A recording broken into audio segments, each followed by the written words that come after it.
हाँ, तो उधर 3 सिस्टम मैंने बता दिया था, ये चौथा सिस्टम है एसआई सिस्टम, ठीक है ना। तो एसआई सिस्टम में कुल 7 फंडामेंटल फिजिकल क्वांटिटी जैसा मैंने पहले बताया है, और वो कौन कौन से जरा देखो, mass, distance, time, temperature, electric current, luminous intensity, amount of substance. बात समझ में आ गई लोग। अब जरा देखो, अगर ये फंडामेंटल फिजिकल क्वांटिटी है तो यार इसका यूनिट भी तो होना चाहिए। मैंने ऐसे कहा, ऐसे समझ सकते हो आप, ये मेरा जो पूरा बॉडी है ना, ये फंडामेंटल फिजिकल क्वांटिटी, लेकिन इस बॉडी का पहचान जिससे होगा वो है इसका यूनिट। समझ में आया कि नहीं आया? और यूनिट को मेजर करने के लिए मैंने 4 सिस्टम आपको बता दिए हैं। तो एसआई सिस्टम में इसका क्या यूनिट इस्तेमाल करेंगे, आइए देखा जाए। तो बेटा मास को एसआई सिस्टम में मेजर करते हैं किलोग्राम में, डिस्टेंस को मीटर में, टाइम को सेकेंड में, टेम्परेचर को केल्विन में, इलेक्ट्रिक करंट को एम्पियर में, ल्यूमिनस इंटेंसिटी को कैंडिला में, अमाउंट ऑफ सब्सटेंस का क्या हो जाएगा, मोल हो जाएगा। आप कहते हो ना केमिस्ट्री में 1 मोल 2 मोल सब्सटेंस लेना है, और आप कहते हो कि 1 मोल में जो नंबर ऑफ एटम या नंबर ऑफ मॉलिक्यूल होते हैं 6.023 into 10 to the power 23 atom या फिर आपके मॉलिक्यूल होंगे। बात समझ में आया कि नहीं आया? तो मोल एक्चुअली में नंबर को बताता है। किसको बताता है? नंबर को, कि कितने एटम हैं उस सब्सटेंस के या कितने मॉलिक्यूल हैं। बात समझ में आ गया कि नहीं आ गया? तो चलो ये भी समझ में आ गया कि हमारे फंडामेंटल फिजिकल क्वांटिटी के जो फंडामेंटल यूनिट है, मास का किलोग्राम, डिस्टेंस का मीटर, टाइम का सेकंड, टेम्परेचर का केल्विन, इलेक्ट्रिक करंट का एम्पियर हो जाएगा, ल्यूमिनस इंटेंसिटी का कैंडिला हो जाएगा, अमाउंट ऑफ सब्सटेंस का मोल हो जाएगा। ठीक है बेटा, अब आओ इनका डायमेंशनल फार्मूला क्या होगा, तो जरा ध्यान से देखो। मास का डायमेंशनल फार्मूला होगा यह, और ध्यान दीजिएगा हम डायमेंशन को बिग ब्रैकेट में लिखते हैं, इसको पढ़ा जाएगा डायमेंशन। जैसे अगर हमको कहा जाए मास का डायमेंशन, तो ये हो गया मास का डायमेंशनल फार्मूला। इसको पढ़ेंगे कैसे? ये ब्रैकेट वैसे नहीं लगा है, ये ब्रैकेट जो लगा हुआ है वो ये बता रहा है कि डायमेंशन ऑफ मास, तब आप इसको क्या लिखोगे, या लिखोगे। तो ध्यान देना, अगर मास की डायमेंशन की बात करेंगे कैपिटल एम, स्मॉल एम मत लिखना, डिस्टेंस का लेंथ से एल हो जाएगा, टाइम का कैपिटल टी हो जाएगा, टेम्परेचर का थीटा हो जाएगा, इलेक्ट्रिक करंट का ए हो जाएगा, ल्यूमिनस इंटेंसिटी का सीडी ही होगा, और अमाउंट ऑफ सब्सटेंस जो कि एक नंबर है, और नंबर का कोई यूनिट नहीं होता है, तो नंबर का कोई डायमेंशन नहीं होता है, तो ये आपका डायमेंशन लेस हो जाएगा। क्या हो जाएगा? Dimension less. ऐसे ही एंगल, जो सॉलिड एंगल है, प्लेन एंगल है, उसके देखो यूनिट में कट जा रहे थे, तो जब यूनिट नहीं था तो उसका भी कोई डायमेंशन नहीं होगा, और वैसे भी नंबर के डायमेंशन नहीं होते हैं। समझ में आ गया बेटा? कहीं कोई डाउट? चलो ये भी समझ में आ गया।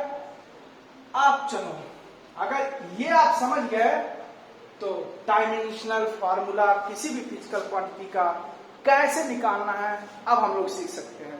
ठीक है ना? फिलहाल मास का डायमेंशनल फार्मूला यम होगा, डिस्टेंस का डायमेंशनल फार्मूला यल होगा। देखो डायमेंशनल फार्मूला अगर कहेगा तो ये होगा, अगर यूनिट कहेगा तो ये होगा, और फिजिकल क्वांटिटी कहेगा तो ये होगा। क्लियर है ना? अच्छा, डिस्टेंस के अंतर्गत क्या क्या आएगा, तो मैंने पहले ही बता दिया, लेंथ हो तब भी वो डिस्टेंस के अंतर्गत आ जाएगा, breadth, height, radius, arc, displacement, ये सब के सब हमारे किसके अंतर्गत आ जाएंगे? डिस्टेंस के अंतर्गत आ जाएंगे। क्लियर है ना? चलो, तो ये बड़ा इंपॉर्टेंट है। अब हम लोग ये जान चुके हैं, क्या जान चुके हैं, कि ये हमारा फंडामेंटल फिजिकल क्वांटिटी है, जिसका ये फंडामेंटल यूनिट है, और इस फंडामेंटल यूनिट का जो डायमेंशनल फार्मूला ये है। बात समझ में आया कि नहीं आया? और यहां पर जो पावर लगाया जाएगा वही पावर हमारा डायमेंशन कहलाएगा। तो ध्यान दो, अगर मैं कहूं यहां मास का डायमेंशन क्या होगा, तो ये मास का डायमेंशन होगा 1, और अगर मैं कहूं मास का डायमेंशनल फार्मूला क्या होगा, तो ये कैपिटल एम होगा। बात समझ में आया कि नहीं आया? अभी मैं और भी फिजिकल क्वांटिटी लेकर के आपको बता रहा हूं, लेकिन एक वर्ड फिर से मैं बताऊंगा आपको। डिफिनेशन क्या दिया गया था कि फंडामेंटल फिजिकल क्वांटिटी के जो फंडामेंटल यूनिट है के ऊपर जो पावर लगाया जाएगा वही पावर हमारा डायमेंशन कहलाएगा। मीन्स बेटा ये हुआ, अगर कोई डेराइव्ड फिजिकल क्वांटिटी दी जाएगी, जैसे स्पीड हो गया, जैसे एक्सीलरेशन हो गया, जैसे फोर्स हो गया, जैसे वर्क हो गया, तो इनको हम तब तक ब्रेक करेंगे जब तक कि ये फंडामेंटल फिजिकल क्वांटिटी के फॉर्म में ना आ जाए। और जैसे फंडामेंटल फिजिकल क्वांटिटी के फॉर्म में आएंगे हम तुरंत उनका डायमेंशन लिख लेंगे। बात समझ में आया कि नहीं आया? तो अभी हम लोग डायमेंशन निकाल रहे हैं डिफरेंट डिफरेंट फिजिकल क्वांटिटी के। यार डायमेंशन बहुत ही इंपॉर्टेंट है, पता है हम लोग डायमेंशन को कहां कहां इस्तेमाल कर सकते हैं। अगर कह दिया जाए कि मैं 20 किलोमीटर पर आवर की स्पीड से आया हूं और आप बता दो, इसको बदल दो आप मीटर पर मिनट में, तो एक सिस्टम से अगर दूसरे सिस्टम में आना है तो आप डायमेंशन फार्मूले के हेल्प से बड़े आसानी से सॉल्व कर सकते हो। एक तो ये हो गया। दूसरा, अगर F = ml लिखा है तो ये सही लिखा है कि गलत लिखा है? क्या F = m/a हो सकता है कि नहीं हो सकता है? तो किसी भी फिजिकल इक्वेशन को सही है कि गलत है ये भी पता करने में हम लोग डायमेंशन का इस्तेमाल करने वाले हैं। एक और, यार ये कैसे पता कि फोर्स = मास × एक्सीलरेशन ही होता है? ये कैसे बनाया गया? क्यों मास अपॉन एक्सीलरेशन नहीं लिखा गया है? मतलब डिफरेंट डिफरेंट फिजिकल क्वांटिटी के बीच में क्या रिलेशन होता है ये भी हम लोग इसी डायमेंशन के ही हेल्प से निकालने वाले हैं। तो यार डायमेंशन तो बड़ा इंपॉर्टेंट है क्योंकि इसके 3 एप्लीकेशन यहाँ हम पढ़ने वाले हैं। और उसके बाद आप देखिएगा मेंस में या फिर नीट वगैरह में कितने अच्छे अच्छे तरह के क्वेश्चन पूछे जाते हैं। तो जब मैं लिमिटेशन वगैरह इसका बताऊंगा तो उससे रिलेटेड क्वेश्चन ही बताऊंगा जो आपके जेईई में या नीट्स में पूछे गए हैं। तो बात समझ में आ गया ना? तो आपको अभी यहाँ पर यही याद करना है कि मास का अगर मैं यूनिट कहूंगा तो आप कहोगे किलोग्राम, और अगर मैं डायमेंशन की बात करूंगा तो आप कहोगे यम। ठीक है ना? चलो आप जरा देखो, कुछ डिफरेंट डिफरेंट फिजिकल क्वांटिटी लेते हैं और उनका हम डायमेंशन लिखते हैं। लेकिन एक बात मैं फिर से आपसे कहना चाहूंगा, क्या कि बेटा डायमेंशन किसी भी फिजिकल क्वांटिटी का अगर लिखना है तो उसको पहले तब तक ब्रेक करो, कब तक ब्रेक करो, जब तक कि वो फंडामेंटल फिजिकल क्वांटिटी ना मिल जाए। जैसे फंडामेंटल फिजिकल क्वांटिटी मिलेगा हम उसका डायमेंशन तुरंत बना लेंगे। चलो आओ देखो, अरे बात और बता देगा। अभी यहाँ पर 5-6 फिजिकल क्वांटिटी में ऐसे बता रहा हूँ जिनका डायमेंशन याद कर लेना, क्योंकि फिर जो आपके स्पेशल टाइप के फॉर्मूले होते हैं, अब जैसे ग्रेविटेशनल कांस्टेंट कह देगा, प्लैंक कांस्टेंट कह देगा, ठीक है ना, अभी कह देगा viscosity of coefficient of viscosity कह सकता है, मॉडुलस ऑफ रिजिडिटी कह सकता है। तो इन सब बड़े बड़े इनके फॉर्मूले बहुत बड़े बड़े होते हैं, पर इनका डायमेंशन निकालने के लिए अगर ये जो 5-6 मैं भी बता रहा हूँ ये याद कर लोगे तो वो बड़े आसानी से निकाल सकते हैं। तो ये बड़ा इंपॉर्टेंट होगा, जो मैं अभी कुछ लिख रहा हूँ वहां तक तो डायमेंशन याद कर डालना। ठीक है बेटा? चलो और देखो, सबसे पहले तो हम बताते हैं आपको एरिया का। ये बताओ एरिया हमारा क्या उन 7 में कहीं मैंने एरिया का जिक्र किया था? फंडामेंटल में नहीं किया था, तो इसका डायमेंशन कभी नहीं निकाल सकते, इसका डायमेंशनल फार्मूला नहीं निकाल सकते हैं।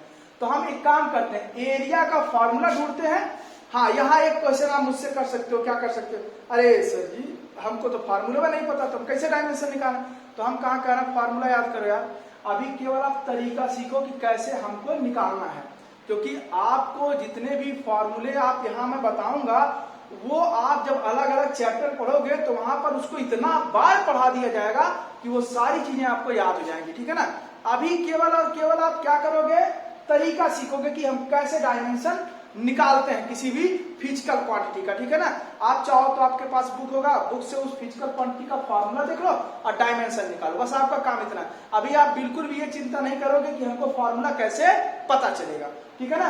आइए, तो मुझे पता है भाई एरिया का जो फॉर्मूला होता है वो होता है लेंथ इंटू ब्रेथ। अच्छा, लेंथ हमारा डिस्टेंस के अंतर्गत आता है, ब्रेथ हमारा डिस्टेंस के अंतर्गत आता है, मतलब हम एरिया का डायमेंशन निकाल सकते हैं क्योंकि ये फंडामेंटल में ब्रेक हो गया।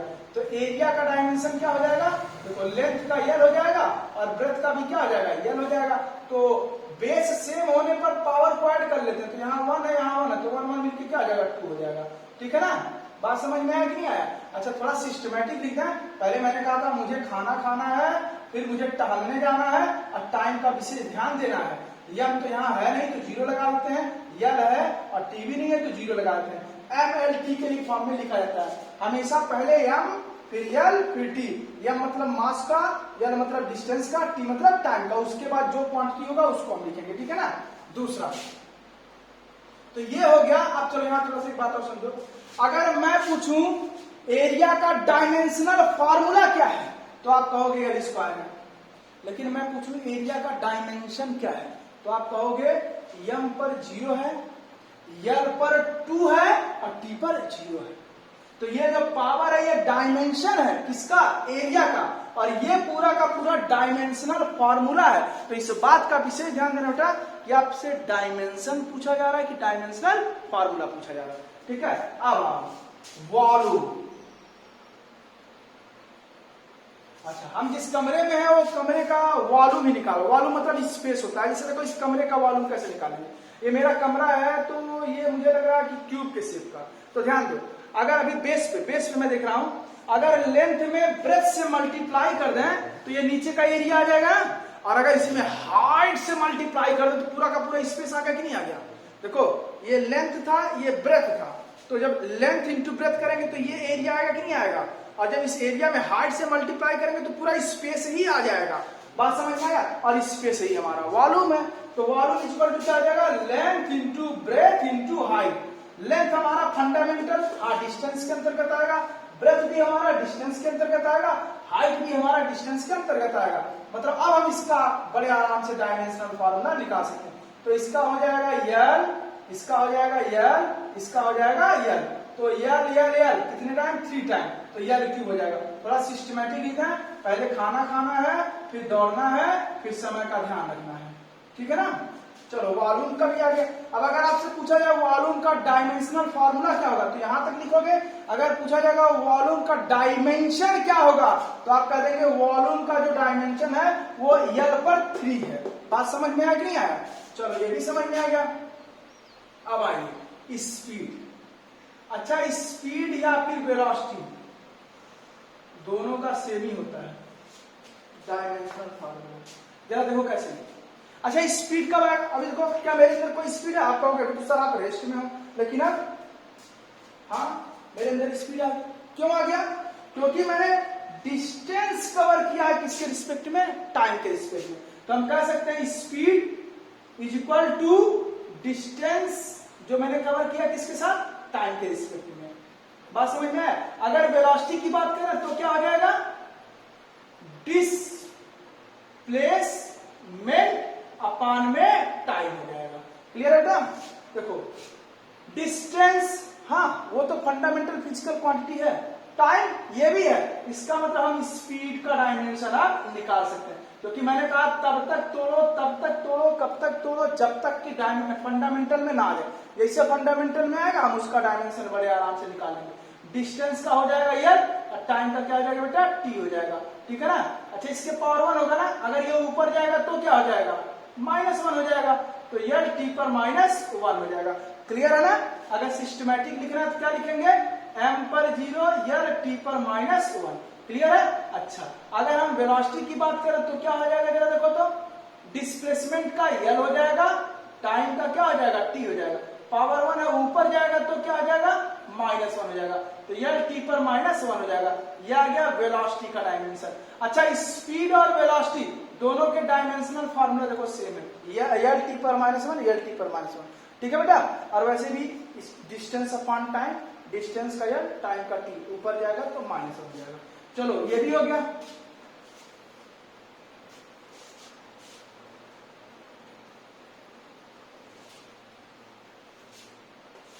अब आइए स्पीड के बाद आता है एक्सेलरेशन।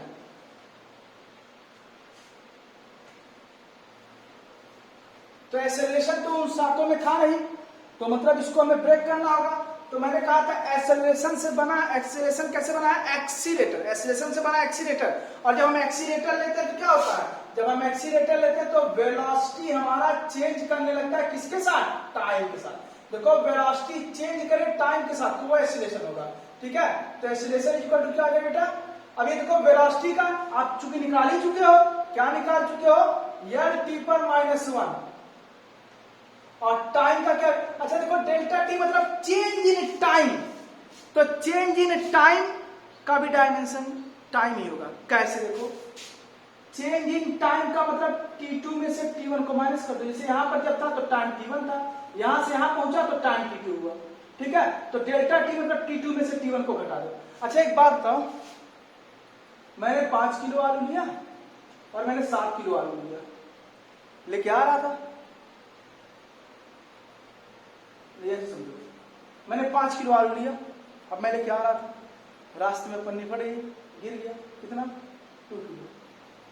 तो बताओ घर पे कितना मैं बताऊंगा, तो या घर वाले जब उसको वेट करेंगे तो क्या कहेंगे, 5 किलो था लेकिन 2 किलो इनका क्या हो गया, नीचे गिर गया, तो बचा कितना, तो 5 में से 2 जाएगा 3।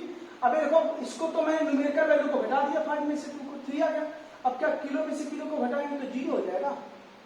मतलब जो हमारे पास बचा है चेंज इन मास में कह सकते हैं कि कितने का हुआ, तो ध्यान देना इसको न्यूमेरिकल को घटाया, क्या किलो किलो को भी घटा देंगे, नहीं ना, हम लोग किलो को किलो लिखते हैं, केवल हम घटाते या जोड़ते न्यूमेरिकल वैल्यू को हैं, उसके यूनिट को तो हम घटाते जोड़ते नहीं। बात समझ में आया कि नहीं आया, मतलब क्या कहा, अगर चेंज इन सेम क्वांटिटी, किसी सेम क्वांटिटी में चेंज हो तो ऐसे सिचुएशन में यूनिट में तो कोई परिवर्तन होगा नहीं, और अगर यूनिट में कोई परिवर्तन नहीं होगा तो डायमेंशनल फार्मूला क्या बदलेगा, नहीं बदलेगा। बात समझ में आया, देखो बहुत इंपॉर्टेंट बात होता है, अगर एक ही फिजिकल क्वांटिटी चेंज किया हो किसी तरीके से तो ऐसा नहीं कि उसका डायमेंशनल फार्मूला चेंज कर दोगे, समझ में आया ना। चलो तो अब आप लोग समझ गए होंगे, क्या समझ गए होंगे कि चेंज इन वेलोसिटी मतलब वेलोसिटी का ही डायमेंशनल फार्मूला जो कि lt पर -1 है, और चेंज इन टाइम मतलब ये टाइम का ही डायमेंशन फार्मूला हो जाएगा। तो अब जरा देखो क्या हो जाएगा, ये यल तो रहने देते हैं, ये पावर 1 होगा, ऊपर जाएगा तो -1, t पर -1 और ये भी -1, तो t पर कितना हो जाएगा, -2 हो जाएगा। तो इसको लिख सकते हैं m पर 0 यल t पर -2। क्लियर है बेटा, तो ये आ गया एक्सीलरेशन का डायमेंशन। अब चलो एक्सीलरेशन के बाद फोर्स का हमें पढ़ना है, तो फोर्स इक्वल टू क्या होता है, अभी भी मैंने बताया है कि बच्चा जब पढ़ता नहीं है तो घर के लोग फोर्स लगा करके एम में करा देते हैं, क्या कराते हैं, एम में, ठीक है ना। अब जरा देखो फोर्स का डायमेंशन हम लिख सकते हैं, बिल्कुल लिख सकते हैं, मास तो एम हो जाएगा, मास का डायमेंशनल फार्मूला एम होता ही है, और एक्सीलरेशन का ऊपर निकाले बैठे हो यल टी पर -2, तो ये कितना हो जाएगा, एम यल टी पर -2 हो जाएगा, ठीक है बेटा। अच्छा तो ये इतना तो याद कर लो, स्पीड या वेलोसिटी का, एक्सेलरेशन का, फोर्स का, एक और इतना, ये फिजिकल क्वांटिटी का डायमेंशन एकदम याद होना चाहिए, क्योंकि आगे हम देखते हैं जब भी कोई फॉर्मूला हम लिखते हैं ना तो उसमें ये जरूर आए रहते हैं, अगर ये आए होंगे तो हम डायरेक्ट उसको वहां पर इस्तेमाल कर सकते हैं। अब बैठ के पूरा एक एक करके ब्रेक नहीं करेंगे ना, मास का एम होता है, एक्सेलरेशन का change in velocity upon time, फिर वेलोसिटी का change in displacement upon time, तो पता चलेगा कितना लेंथी हो जाएगा और कोई मतलब नहीं होगा, ठीक है ना। तो इसलिए याद कर लेना, कहां से, स्पीड से लेकर के एनर्जी तक, मतलब वर्क तक। अब चलो देखो एक और जो आपको याद करना है वो क्या है, वर्क। अच्छा बेटा एक बात ध्यान दो, मैंने खाना खाया, मुझे एनर्जी मिला, और मैंने काम किया, फिर शाम को मुझे भूख लग गया, मतलब मैंने जो खाना खाया उससे मुझे एनर्जी मिला, और वो एनर्जी मेरा किस में कन्वर्ट हुआ, वर्क में। तो कहने का मतलब ये हुआ कि वर्क कुछ और नहीं, एनर्जी ही है, क्योंकि अगर मेरे अंदर एनर्जी ना होता तो मैं काम नहीं करता, बस वो चेंज किया है अपना रूट। समझ में आया कि नहीं आया, मीन्स वर्क और एनर्जी का डायमेंशन एक होगा, समझ में आ गया ना। अभी देखना मैं 2-4 निकाल के दिखा दूंगा। तो वर्क इक्वल टू फिलहाल क्या होता है, चलो ध्यान दो, वर्क इक्वल टू क्या होता है। मान लो आप स्कूल पे गए, स्कूल से पढ़ के गए, गर्मी का समय है, बैग उठा के फेंक दिए, मम्मी आई कहीं बेटा थोड़ा बैग हटा दो, कह के चली गई। कुछ देर बाद मम्मी आके देख रही है कि बैग जहां है वहीं पड़ा है, तो क्या कहेंगे, एकदम निकम्मा हो गया, एक काम नहीं करता है। लेकिन अगर ऐसा हुआ होता, क्या मम्मी ने कहा बेटा बैग थोड़ा सा सही रख दो, आप गए होते और ऐसे उसको फोर्स लगा के उठाए होते और उठा करके उसको डिस्प्लेस करके रख दिए होते, तब मम्मी क्या कहती कि बेटा ने बहुत काम किया है, मतलब वर्क इक्वल टू क्या, आपने फोर्स लगा करके उस बॉडी को क्या कर दिया, डिस्प्लेस्ड कर दिया। बात समझ में आया कि नहीं आया? तो अब वर्क का डायमेंशन बिल्कुल निकाल सकते हैं। क्या हो जाएगा बेटा, फोर्स का हो जाएगा, देखो यहां निकाले बैठे हो, यम यल टी पर -2 और डिस्प्लेसमेंट का हो जाएगा यल। तो ये क्या हो जाएगा इधर देखो, यम यल यल मिलकर के यल स्क्वायर और ये हो जाएगा टी पर -2। बात समझ में आया कि नहीं आया? अब मैंने कहा वर्क का जो डायमेंशनल फॉर्मूला होगा वही एनर्जी का होगा। और देख लो, आपने मैकेनिकल एनर्जी पढ़ा था ना, तो मैकेनिकल एनर्जी में पढ़ा था पोटेंशियल एनर्जी। तो पोटेंशियल एनर्जी का फॉर्मूला था mgh। एम क्या है, मास है, जी क्या है, एक्सेलरेशन ड्यू टू ग्रेविटी। यार है तो एक्सेलरेशन ही ना, वो अलग बात है कि ये एक्सेलरेशन ग्रेविटी के कारण आ रहा है, अर्थ के कारण आ रहा है। अगर किसी बॉडी को हम छोड़ते हैं तो उसका वेलोसिटी लगातार बढ़ने लगता है, या नीचे से ऊपर फेंकते हैं तो उसका वेलोसिटी लगातार घटने लगता है, मतलब उसमें एक्सेलरेशन आ गया। लेकिन ये एक्सेलरेशन किसने क्रिएट किया है, अर्थ ने क्रिएट किया है, तो है तो एक्सेलरेशन ही ना, तो इसका भी डायमेंशन वही होगा। तो अब देखो जरा, पोटेंशियल एनर्जी का डायमेंशन क्या होगा बेटा, मास का हो जाएगा यम, एक्सेलरेशन का हो जाएगा यल टी पर -2। आपने एक्सेलरेशन का निकाला, देखो यल टी पर -2, और हाइट का डायमेंशन क्या हो जाएगा यार, थोड़ा सिस्टमेटिक पहले हम लिखते हैं, यल यहाँ है, यल यहाँ है, एक एक दो बार है तो यल स्क्वायर, कहीं यहाँ 2 मत लिख देना, क्योंकि बेस सेम होने पर पावर ऐड होते हैं। और फिर यहाँ पर क्या हो जाएगा, टी पर -2। खुद ही देख लो ये डायमेंशन सेम है कि नहीं है। आओ, आपने ये भी पढ़ा था काइनेटिक एनर्जी, क्या पढ़ा था, हाफ एम वी स्क्वायर। आइए देखा जाए तो काइनेटिक एनर्जी का क्या होगा। अच्छा बेटा, हाफ का क्या डायमेंशन होगा, अरे डायमेंशन उनका होता है जिनका यूनिट होता है, और नंबर का कोई यूनिट थोड़ा होता है, यूनिट तो फिजिकल क्वांटिटी का होता है, मतलब 1/2 तो नंबर है, इसका कोई डायमेंशन नहीं होगा। तो मास का डायमेंशन हो जाएगा यम, और वेलोसिटी का आप निकाले बैठे हो यल टी पर -1, और ये स्क्वायर को मैंने स्क्वायर कर दिया।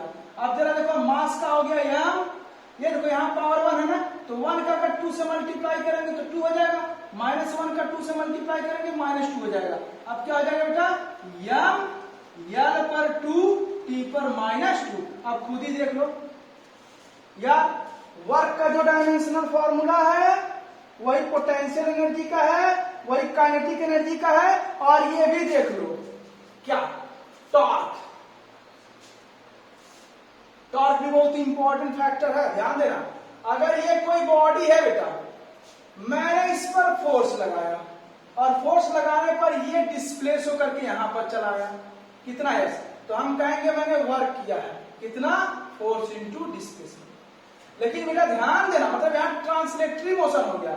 लेकिन अगर यही बॉडी था, मैंने इस पर फोर्स लगाया और बॉडी अपने पोजीशन को, मतलब डिस्प्लेस होने की जगह अपने इस एक्सिस के अबाउट रोटेट कर गया, जैसे पंखा उंखा होता है, पहिया वहिया होता है, तो क्या होगा, मैंने इस पर फोर्स लगाई है, ट्रांसलेट होने की जगह इस एक्सिस के अबाउट रोटेट कर गया। तो ऐसे सिचुएशन में क्या कहा गया, ये जो फोर्स है ये, और इस फोर्स, लाइन ऑफ फोर्स जो हमारा है, और ये जो एक्सिस है, इसके बीच का जो परपेंडिकुलर डिस्टेंस है, इन दोनों का जो प्रोडक्ट होगा वही हमारा क्या कहलाएगा, ऐसे लिख लो। तो यह अभी वेक्टर वेक्टर के बारे में छोड़ रहे हैं, या फिर इंटू आर, और ये हमारा क्या हो जाएगा, टॉर्क हो जाएगा। बात समझ में आया कि नहीं आया? तो ध्यान देना, अगर फोर्स लगाओ, बॉडी फोर्स की डायरेक्शन में डिस्प्लेस हो जाए, या अपने प्लेस को चेंज कर दे रहा हो, तो उस सिचुएशन में जो फोर्स होगा उसके कारण वर्क का इस्तेमाल किया जाएगा। लेकिन अगर बॉडी पर फोर्स लगाने पर बॉडी डिस्प्लेस होने के बजाय अपने एक्सिस के अबाउट रोटेट कर जाए, तो फोर्स किस में कन्वर्ट हो जाता है, टॉर्क में कन्वर्ट हो जाता है। तो अब जरा देखो बेटा, टॉर्क का क्या होगा, तो आज के बाद से समझ लेना कि जब भी किसी बॉडी पर फोर्स लगाए, बॉडी मूव करने के बजाय अपने प्लेस पे ही अगर अपने एक्सिस के अबाउट घूमना शुरू कर दे, तो वहां पर टॉर्क का इस्तेमाल होता है। हम दरवाजा खोलते हैं तो वहां टॉर्क वर्ड इस्तेमाल होता है। पहिया घूमता है वहां पर टॉर्क वर्ड का इस्तेमाल होता है। आप देखिएगा जब भी कार वार का कोई होगा तो कहता है कि इस कार का इंजन इतना टॉर्क क्रिएट कर रहा है, कभी ये नहीं कहता कि इतना न्यूटन का इतना जूल एनर्जी वो क्रिएट कर रहा है, वो हमेशा टॉर्क वर्ड का इस्तेमाल करता है। एक्चुअली में टॉर्क भी एनर्जी ही है, लेकिन कब, जब रोटेशन होने लगे कि बॉडी अपने एक्सिस के अबाउट रोटेशन कर रहा हो। लेकिन अगर उसी बॉडी पर फोर्स लगाने पर वो अपने प्लेस को ही चेंज करता हुआ आगे बढ़ता जाए तो उस कंडीशन में हम लोग नॉर्मल वर्क ही करते हैं। तो जरा देखो बेटा, टॉर्क इक्वल टू क्या हो गया बिना फोर्स इनटू डिस्प्लेसमेंट। तो अब जरा देखो फोर्स का, तो टॉर्क का इसको टाउ से रिप्रेजेंट करते हैं, तो फोर्स का हो जाएगा यम यल टी पर -2 और डिस्टेंस का हो जाएगा यल। तो खुद ही देख लो, यम एक ही बार आया, यल 2 बार आ गया है, टी पर -2। तो आप खुद ही देख लो, वर्क का जो डायमेंशन है वही पोटेंशियल एनर्जी, वही काइनेटिक एनर्जी, वही टॉर्क का। मतलब किसी भी तरह का एनर्जी हो, चाहे वो हीट एनर्जी हो, चाहे जैसी भी एनर्जी हो, अगर एनर्जी है, ठीक है ना। लेकिन एक बात और ध्यान देना, कहीं पर कह दिया गया कि energy per unit volume, energy per unit volume, तो ये मत समझ लेना कि इसका भी डायमेंशन यम यल पर 2t पर -2 होगा। मैं कह रहा हूं कि एनर्जी, केवल एनर्जी वर्ड का इस्तेमाल करें, ठीक है ना। तो उस कंडीशन में चाहे किसी भी तरह का एनर्जी हो, आप डायमेंशन सेम लोगे, यम यल पर 2t पर -2। यहां तक का तो आपको डायमेंशन याद होना चाहिए। बात समझ में आया कि नहीं आया। अब हमारे पास डिफरेंट टाइप के फिजिकल इक्वेशंस दिए जाएंगे और हमें फिजिकल इक्वेशन ना किए, फिजिकल क्वांटिटी दी जाएंगी जिनका डायमेंशन हमें क्या करना होगा, निकालना होगा। तो उसको हम नेक्स्ट वीडियो में देख लेते हैं, ठीक है।